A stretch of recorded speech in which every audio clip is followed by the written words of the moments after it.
ഇടതുകാലിന്റെ മുട്ടിന് താഴെ ഇപ്പം നിലവിലില്ല. ഓക്കെ, വലതുകാലിനാണെങ്കിൽ സ്റ്റീലും ഉള്ളത്. എന്നിട്ട് ഇത്ര ആത്മാർത്ഥമായിട്ട് ഈ ഒരു മേഖലയിൽ തന്നെ പിടിച്ചു നിൽക്കാനുള്ള ഒരു കാരണം എന്തായിരുന്നു? ഇവിടെയാണ് ശരിക്കും ഈ റിങ്ങിന്റെ ബലം എന്ന് പറയുന്നത്. അതെ അതെ, ഇവിടെ ഏറ്റവും കൂടുതൽ ശ്രദ്ധിക്കേണ്ടത് റിങ്ങിന്റെ വേവ് ആണ്. ഭയങ്കര റിസ്ക് ആണ് അല്ലേ? ചോള പൊളിച്ചെടുക്കുകയാണെങ്കിലും 5 ആള് വേണം. FG Rower എന്ന് വന്നിരിക്കുന്നത് തൃശ്ശൂർ ജില്ലയിൽ ചേലക്കര റോഡ് ആറ്റൂർ എന്ന് പറയുന്ന സ്ഥലത്താണ്.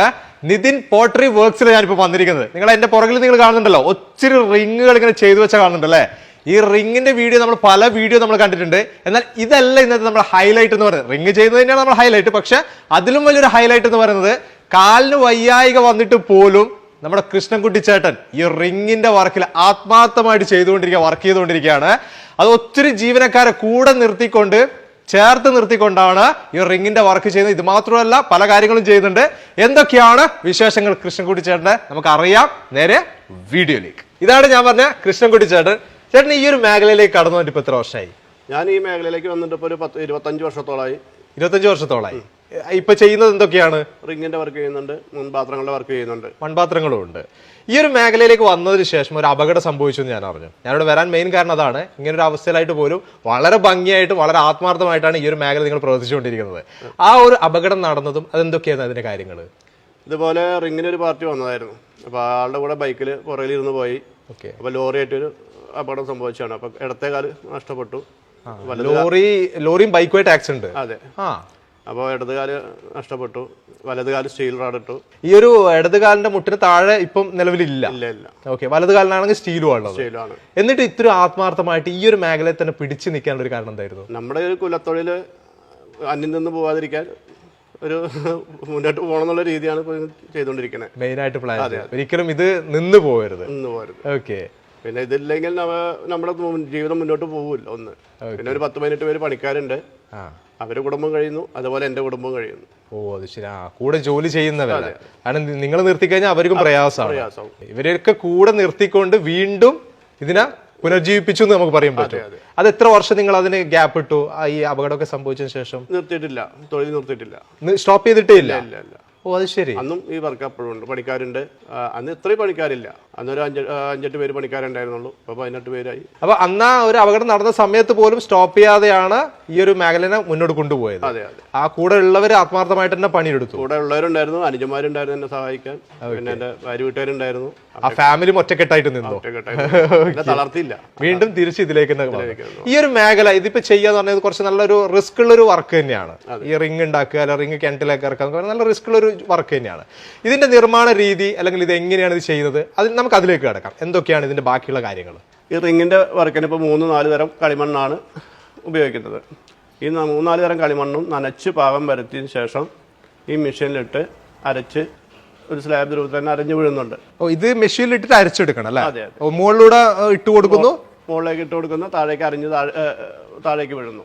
എന്നിട്ട് അത് 3 തവണ അരയ്ക്കണം മണ്ണ്. ആ 3 തവണ അരച്ചതിന് ശേഷമാണ് രണ്ടാമതും മണ്ണ് ചവിട്ടി മിക്സ് ചെയ്യുന്നത്. അരച്ചെടുത്താൽ മാത്രം പോരാ, രണ്ടാമത് ചവിട്ടി മിക്സ് ചെയ്യണം. എന്നാൽ ആ മണ്ണ് ഒന്നും കൂടി ജോയിന്റ് ആവും. ഓ, അത് ശരി. ഈ ചവിട്ടി എടുത്ത മണ്ണിനെ ഈ ഫ്രെയിമിനകത്തിട്ട് ചവിട്ടി ഒരു സ്ലാബ് രൂപത്തിലാക്കും. എന്നതിന് ശേഷം ഈ ഡൈയിൽ ഓയിൽ തേച്ച് ഫസ്റ്റ് ലെയർ ഒരു പിരി വെക്കും. എന്നതിന് ശേഷം ഈ സ്ലാബ് അതിന് മുകളിൽ വെച്ച് അടിച്ച് ലെവൽ ചെയ്ത് ഫിനിഷ് ചെയ്യും. നമ്മളിപ്പോ ചെയ്തെടുത്ത് ഈ സ്ലാബിനെ പിന്നെ സൈഡിൽ ഇങ്ങനെ സെറ്റ് ചെയ്ത് കൊണ്ടുവരികയാണ് ചെയ്യുന്നത്. ചെയ്തതിനു ശേഷം ഒരു റിംഗ് രൂപത്തിലായി ചുറ്റുഭാഗവും ഇതേപോലെ ചെയ്തെടുക്കുക. അതെ അതെ. ഓക്കെ. എന്നതിന് ശേഷം ഡൈ ഒരു 10 മിനിറ്റ് കഴിഞ്ഞാൽ ഒന്ന് വലിച്ചെടുക്കാം. ഓ, പെട്ടെന്ന് തന്നെ എടുത്ത് വലിച്ചെടുക്കാൻ പറ്റും. ഇപ്പോ കാറ്റും ചൂടുള്ളതുകൊണ്ട് പെട്ടെന്ന് വലിച്ചെടുക്കാം. പൊട്ടി പോകുകയും ചെയ്യില്ല. എന്നതിന് ശേഷം ഇപ്പൊ നാളെ ഉണങ്ങി അതിൻ്റെ ഉള്ളിൽ കുറച്ച് ഫിനിഷിംഗ് വർക്ക് ഉണ്ട്. ആ ഫിനിഷിംഗ് വർക്ക് കഴിഞ്ഞതിന് ശേഷം നാളെ അല്ലെങ്കിൽ മറ്റന്നാൾ അതിന്റെ ടോപ്പ് വക്ക് പിടിക്കാം. 2 ദിവസം അതൊന്ന് സെറ്റ് ആവണം. അതെ അതെ. ആ വക്ക് പിടിക്കുന്നത് ഒന്ന് നമുക്ക് അടുത്ത റിങ് അതിന്റെ മുകളിൽ കയറി ഇരുത്താനുള്ള സീറ്റിംഗ് കിട്ടാനും പാമ്പേരി എന്ന് ഇവിടെ പാമ്പേരി എന്ന് പറയും. പല സ്ഥലത്തും പല രീതിയിലാണ് പറയുന്നത്. ഇവിടെ പാമ്പേരി എന്നാണ്. ആ പാമ്പേരി കിട്ടുന്നതിന് വേണ്ടിയിട്ടാണ് ഈ വക്ക് പിടിക്കുന്നത്. പാമ്പേരി എന്ന് പറയുന്നത് നമ്മൾ പടാന്നായിരിക്കും ഉദ്ദേശിക്കുന്നത്. പടാന്ന് പറയും, പാമ്പേരി എന്ന് പറയും, പിന്നെ പടവെന്ന് വെച്ചാൽ നമ്മുടെ നാട്ടിൽ പടാന്ന് പറയുന്നത് പടവെന്നും പറയും. അതെ. ഓക്കെ. ഇതിനുശേഷം പിന്നെ എന്താ ചെയ്യാൻ പോകുന്നത്? ഇത് ഇനി ചൂളയ്ക്ക് കയറ്റണമെങ്കിൽ ഒരു 10-15 ദിവസം ടൈം എടുക്കും. ഇപ്പോഴത്തെ കാലാവസ്ഥയിൽ, കാരണം വെയിലും കാറ്റും ഉണ്ടല്ലോ, അതുകൊണ്ട് 10-15 ദിവസം സമയം എടുക്കും. മഴക്കാലത്താണെങ്കിൽ ഒരുപാട് 1-1.5 മാസം 2 മാസം സമയം എടുക്കും. അത്രയും സമയം നമ്മൾ ഇതേപോലെ വെക്കണം ഇതിനെ. അതെ. ഇതിപ്പോ 10-15 ദിവസം കഴിഞ്ഞ ശേഷം നല്ല ഉണങ്ങിയതിന് ശേഷം ഈ സാധനം ചൂളയ്ക്ക് കയറ്റാൻ പറ്റും. ചൂളയ്ക്ക് കയറ്റെങ്കിൽ തന്നെ ഒരു 5 ആൾ വേണം. അതുപോലെ ഭയങ്കര റിസ്ക് ആണല്ലേ? ചൂള പൊളിച്ചെടുക്കുകയാണെങ്കിലും 5 ആൾ വേണം. ഈ ചൂളക്ക് കയറ്റിയതിന് ശേഷം പിന്നെ ഇതിനെ പൂർണ്ണമായിട്ട് മണ്ണ് കൊണ്ട് പൊതിഞ്ഞെടുക്കണം അല്ലേ? ഈ റിങ് മാത്രം ചൂള വയ്ക്കാൻ പറ്റില്ല. ഒന്നല്ലെങ്കിൽ അതിനകത്ത് പാത്രങ്ങൾ എടുക്കണം, അല്ലെങ്കിൽ പൂച്ചട്ടികൾ എടുക്കണം. എന്നിട്ട് അത് സൈഡ് ഓടൊക്കെ വെച്ച് ചളിയൊക്കെ ഇട്ട് തേമ്പി എന്നിട്ട് അത് മേടിയും ചൂട് 2 ദിവസം മേടിയും ചൂടാക്കും. എന്നതിന്റെ ശേഷം 3-ാമത്തെ ദിവസം ഒന്നുകൂടി ചെറിയ മേടിയും ചൂടുന്ന് വലിയ വലിയ ഇങ്ങനെ കയറ്റി പോകുന്ന ഫയറിങ് കൊടുക്കും. അപ്പം അങ്ങനെ 3 ദിവസം കഴിഞ്ഞാൽ ഈ ചൂള ഫയറിങ്ങിന്റെ ടൈം ആവുള്ളൂ. 4-ാമത്തെ ദിവസം ചൂള പൊളിച്ചെടുക്കുക. ഇവിടെയാണ് ശരിക്കും ഈ റിങ്ങിന്റെ ബലം എന്ന് പറയുന്നത്. അതെ അതെ, ഇവിടെ ഏറ്റവും കൂടുതൽ ശ്രദ്ധിക്കേണ്ടത് റിങ്ങിന്റെ വേവാണ്. വേവ് കുറവാണെങ്കിൽ മാത്രമേ ഇതിന് കംപ്ലൈന്റ് വരും. അല്ലാതെ ഞാൻ 10-25 വർഷത്തോളമായി ഈ തൊലി ചെയ്തിട്ട് ഇതുവരെ എന്റെ ഭാഗത്ത് ഒരു കംപ്ലൈന്റ് ഉണ്ടായിട്ടില്ല. എത്രത്തോളം വേവ് വേണം, എത്ര ദിവസം വെക്കണമെന്നുള്ള കൃത്യമായിട്ടുള്ള കണക്കും കാര്യങ്ങളും നിങ്ങളുടെ കയ്യിലുണ്ട്. അറിയാം. അതിനനുസരിച്ചിട്ട് ഇത് പൊളിച്ച് പുറത്തേക്ക് എടുക്കുള്ളൂ. അത്രേ ഉള്ളൂ. നമ്മളിവിടെ ചെയ്തെടുക്കുന്ന റിങ്ങുകളുടെ അളവ് ഏറ്റവും ഡയമീറ്റർ വരുന്നത് 3.5 അടി, 4.5 അടി, 5.5 അടി, 6 അടി. ഇതിന് ശേഷം ഇത് നിങ്ങൾ ഒരു പാർട്ടി വിളിക്കുകയാണെങ്കിൽ നിങ്ങൾ തന്നെയാണോ റിംഗ് ഒക്കെ കൊണ്ടുപോയി സെറ്റ് ചെയ്ത് കൊടുക്കുന്നത്? നമ്മളവിടെ ചെല്ലും, അവരെ കിണർ എത്ര ചുറ്റളവ് എന്ന് നോക്കിയതിന് ശേഷം ഏത് റിംഗ് അതിലേക്ക് ഷൂട്ട് ആവാന്ന് വെച്ചാൽ ആ റിംഗാണ് നമ്മൾ സെറ്റ് ചെയ്ത് കൊടുക്കുക. അത് ഇപ്പോൾ താഴ്ചയുള്ള കിണറാണെങ്കിൽ കുഴപ്പമില്ല, ചില കിണർ ഇടിഞ്ഞുണ്ടെങ്കിലും നമ്മൾ ഇടിഞ്ഞ മണ്ണ് ഫുള്ളായി തീർത്ത് കയറ്റിയതിന് ശേഷം റിംഗ് ഇറക്കി സൈഡ് മെറ്റലിട്ട് ഫില്ല് ചെയ്ത് കൊടുക്കണം. ഈ പുതിയ കിണറിലൊക്കെ നിങ്ങൾ സെറ്റ് ചെയ്ത് കൊടുക്കുന്നുണ്ടോ? പുതിയ കിണർ സെറ്റ് ചെയ്ത് കൊടുക്കുക, ഫുള്ളായിട്ട് സെറ്റ് ചെയ്ത് ചെയ്യുന്നവരുണ്ട്. അതേപോലെ ആ പകുതി ബലക്കുറവ് എവിടെ വരുന്നു അതുവരെ ചെയ്യുന്നവരുണ്ട്. ഇത് എങ്ങനെ വേണമെങ്കിലും ചെയ്യാം. എത്ര റിംഗ് വേണമെങ്കിലും. ഇപ്പൊ എനിക്കിപ്പോ ഒരു 3 റിംഗേ ആവശ്യമുള്ളൂ. ആ റിംഗ് നിങ്ങൾ കൊണ്ടുവന്ന് സെറ്റ് ചെയ്ത് തരും? 3 എണ്ണം ഒരു റിംഗ് ആണെങ്കിൽ നമ്മൾ സെറ്റ് ചെയ്ത് കൊടുക്കാം. ഈ ഒരു റിംഗ് നമ്മളൊരു കിണറിൽ വെച്ച് കഴിഞ്ഞാൽ ഗുണങ്ങൾ എന്തൊക്കെയാണ്? ഗുണങ്ങൾ സാധാരണ നമ്മൾ കൂജയിൽ വെച്ച വെള്ളത്തിന്റെ അതേ ടേസ്റ്റ് ആയിരിക്കും, നല്ല തണുപ്പായിരിക്കും. പിന്നെ നമ്മൾ റിംഗ് ഇറക്കി സെറ്റ് ചെയ്ത് കഴിഞ്ഞാൽ സൈഡിൽ ബേബി മെറ്റലിടും. അതിന് ശേഷം പിന്നെ ഉള്ളിൽ കൂടെ ചെടി മുളയ്ക്കുക, പുല്ല് മുളയ്ക്കുക ഒന്നും ഉണ്ടാവില്ല. പിന്നെ അടിയിൽ ചെളി ഊറുക, അങ്ങനെ യാതൊരു വിഷയം ഇതിനകത്ത് ഉണ്ടാവില്ല.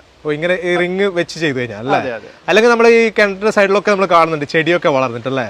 ഭയങ്കര ഭംഗിക്കേടായിരിക്കും. ഇത് വർഷങ്ങളോളം ഒരു കുഴപ്പമില്ലാതെ ഇങ്ങനെ അങ്ങോട്ട് നിൽക്കും, ഇങ്ങനെ നിന്നോളും. ഈ ഒരു വർക്ക് നിങ്ങൾക്ക് എവിടെയൊക്കെയാണ് നിങ്ങൾക്ക് ചെയ്തു കൊടുക്കാൻ സാധിക്കുന്നത്? നമുക്കിത് കേരളത്തിനകത്തും പുറത്തും ചെയ്തു കൊടുക്കാം. പിന്നെ റിംഗിന്റെ റേറ്റും പ്ലസ് വണ്ടി വാടക ഫിറ്റിംഗ് ചാർജാണ് നമുക്കിത് എക്സ്ട്രാ വരുന്നത്. ഇത് വരുവാണെങ്കിൽ ഏത് ഭാഗങ്ങളിൽ ഏത് ജില്ലയിലും പോയി ചെയ്തു കൊടുക്കാൻ നിങ്ങൾ റെഡിയാണ്. ഇതിന്റെ പ്രൈസ് എങ്ങനെയാണ് വരുന്നത്? ഇത് 4500 രൂപ മുതൽ സ്റ്റാർട്ടിംഗ് ഉണ്ട്. പിന്നെ കിണറിന്റെ വട്ടനുസരിച്ചാണ് ഇതിന്റെ പ്രൈസ് വരുന്നത്. അത് നിങ്ങൾ ഓരോ ആൾക്കാർ വിളിച്ചു കഴിഞ്ഞാൽ കൃത്യമായിട്ട് അത് വിളിച്ചു പറഞ്ഞാൽ നമ്മൾ അതനുസരിച്ച് നമ്മൾ അതിന്റെ റേറ്റ് കാര്യങ്ങൾ പറയും. ഇന്ന സൈസ് റിംഗാണ് അതിനകത്ത് ഇറങ്ങാന്നുള്ളതും പറഞ്ഞു കൊടുക്കുക. റിംഗും പാത്രങ്ങളും അല്ലാതെ ഇതിനും ഒരു ഭാഗ്യമുള്ള ഒരു വ്യക്തിയാണ് ഞാൻ. യാഗങ്ങൾക്ക് ആവശ്യമായിട്ടുള്ളൊരു പാത്രങ്ങളാണ് ഇത്. യാഗത്തിന് എങ്ങനെ പ്രത്യേകമായിട്ട് തന്നെ പാത്രങ്ങൾ വരുന്നുണ്ട് അല്ലേ? അതെ. ഇത് കൂടുതൽ നിങ്ങൾ മാത്രമേ ഇത് ചെയ്യുന്നുള്ളൂ, അല്ലെ വേറെ ആരെങ്കിലും ചെയ്യുന്നുണ്ടോ? നിലവിലിപ്പോൾ ഞാൻ 3-4-5 യാഗങ്ങൾക്ക് ഞാൻ കൊടുത്തിട്ടുണ്ട്. ഇതിന് എന്താണ് പ്രത്യേകത വരുന്നത്? ഇതിന് ഓരോ അളവും കാര്യങ്ങളും അതിന് പേരും കാര്യങ്ങളൊക്കെ ഉണ്ട്. അപ്പോൾ അവരുടെ പേര് പറഞ്ഞാൽ തന്നെ നമുക്കത് നല്ല രീതിയിൽ ചെയ്തു കൊടുക്കാൻ സാധിക്കും. അങ്ങനെയൊക്കെ ഉണ്ട്. അതെ. ഇതിനിപ്പോൾ മഹാവീരം, പിൻവനം, ഉഗ എന്നൊക്കെയാണ് ഇതിന് പറയാ. ഇത്രയാണ് നിതിൻ പോട്ടറി വർക്സിന്റെ വിശേഷങ്ങൾ. കൃഷ്ണൻകുട്ടിച്ചേട്ടന്റെ വിശേഷങ്ങൾ നമ്മൾ കേട്ടല്ലോ. വളരെ ആത്മാർത്ഥമായിട്ട് എന്ത് പ്രതിസന്ധി വന്നു കഴിഞ്ഞാലും ഇപ്പൊ ചെയ്തുകൊണ്ടിരിക്കുന്ന ഈ ഒരു മേഖല പാരമ്പര്യമായിട്ട് കിട്ടിയുള്ള ഈ ഒരു മേഖലയെ കൈവിടാതെ കൂടെയുള്ള തൊഴിലാളികളെ ചേർത്ത് നിർത്തിക്കൊണ്ടാണ് ഈ ഒരു വർക്കുകളൊക്കെ ഇവിടെ നടന്നുകൊണ്ടിരിക്കുന്നത്. കൂടുതലായിട്ട് നിങ്ങൾക്ക് എന്തെങ്കിലും അറിയണം തീർച്ചയായിട്ടും വിളിക്കാം കേട്ടോ. നമ്പർ ഞാൻ ഡിസ്ക്രിപ്ഷനിൽ ആഡ് ചെയ്ത് വിളിക്കാൻ നിങ്ങൾക്ക് സംസാരിക്കാം. ഈ ഒരു വീഡിയോ ഇവിടെ ചേർത്താണ്. അടുത്ത ദിവസം അടിപൊളി വീഡിയോ ആയിട്ട് നിങ്ങൾ മുന്നിലേക്ക് വരാം. Okay, by.